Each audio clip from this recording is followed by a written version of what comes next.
बोलो गीता माता की जय। ओम श्री परमात्मने नमः। श्रीमद् भगवद गीता द्वितीय अध्याय 31वां श्लोक। स्वधर्मपि चापेक्ष नाविकम्बितिमर्हसि धर्मार्थयुद्धाक्षेत्रयोन्यत क्षत्रियस्य न विद्यते। अपने धर्म को देखकर भी तू भय करने योग्य नहीं है, अर्थात तुझे भय नहीं करना चाहिए, क्योंकि क्षत्रिय के लिए धर्म युक्त युद्ध से बढ़कर दूसरा कोई कल्याणकारी कर्तव्य नहीं है। स्वधर्मपि चापेक्ष नाभिकम्पतिमर्हसि। यह स्वयं परमात्मा का अंश है। जब ये शरीर के साथ तादात्म्य कर लेता है तब वह स्वयं को अर्थात अपने आप को जो कुछ मानता है उसका कर्तव्य स्वधर्म कहलाता है। जैसे कोई अपने आप को ब्राह्मण, क्षत्रिय, वैश्य और शूद्र मानता है तो अपने अपने वर्णोचित कर्तव्यों का पालन करना उसका स्वधर्म है। कोई अपने को शिक्षक, नौकर मानता है तो शिक्षक या नौकर के कर्तव्यों का पालन करना उसका स्वधर्म है। कोई अपने को किसी का पिता या किसी का पुत्र मानता है तो पुत्र या पिता के प्रति किए जाने वाले कर्तव्यों का पालन करना उसका स्वधर्म है। यहाँ क्षत्रिय के कर्तव्य कर्म को धर्म नाम से कहा गया है। क्षत्रिय का खास कर्तव्य कर्म है युद्ध से विमुख न होना। अर्जुन क्षत्रिय, अतः युद्ध करना उसका स्वधर्म है। इसलिए भगवान कहते हैं कि अगर स्वधर्म को लेकर देखा जाए तो भी शास्त्र धर्म के अनुसार तुम्हारे लिए युद्ध करना ही कर्तव्य है। अपने कर्तव्य से तुम्हें कभी विमुख नहीं होना चाहिए। धर्मार्थी युद्धाक्षेत्रो अन्य क्षत्रियस्य न विद्यते। धर्म में युद्ध से बढ़कर क्षत्रिय के लिए कोई दूसरा कारण नहीं है, अर्थात क्षत्रिय के लिए क्षत्रिय के कर्तव्य का अनुष्ठान करना ही खास काम है।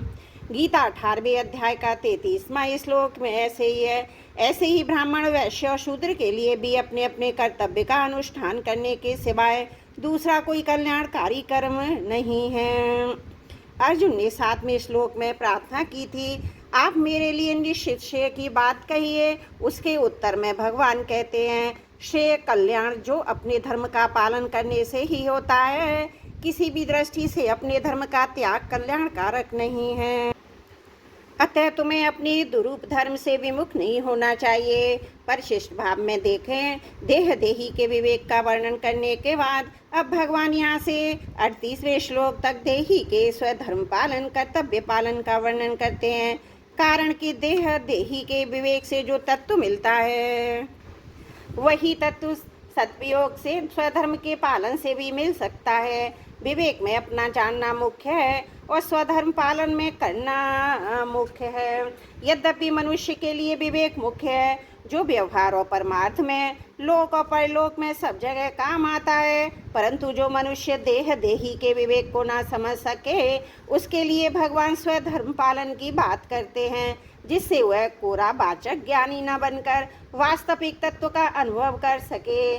तात्पर्य है कि जो मनुष्य परमात्म तत्व को जानना चाहता है पर तीक्ष्ण बुद्धि और तेजी का वैराग्य ना होने के कारण ज्ञान योग से नहीं जान सका तो वह कर्म योग से परमात्म तत्व को जान सकता है, क्योंकि ज्ञान योग से जो अनुभव होता है वही कर्म योग से भी हो सकता है। गीता के 5वें अध्याय का 4-5वां श्लोक भी है। अर्जुन क्षत्रिय थे, अर्थात इसलिए भगवान ने इस प्रकरण में शास्त्र धर्म की बात कही है। वास्तव में यहाँ शास्त्र धर्म चारों वर्णों का उपलक्षण है, इसलिए ब्राह्मण आदि अन्य वर्णों को भी अपना अपना धर्म कर्तव्य समझ लेना चाहिए।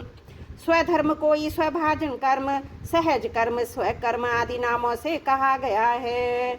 स्वार्थ, अभिमान और फल इच्छा का त्याग करके दूसरे के हित के लिए कर्म करना स्वधर्म है। स्वधर्म का पालन ही कर्म योग है।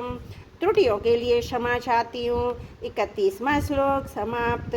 वसुदेव सुतम देवम कंस चारुण मर्दनम देवकी परमानंदम कृष्णं वंदे जगद्गुरुम्।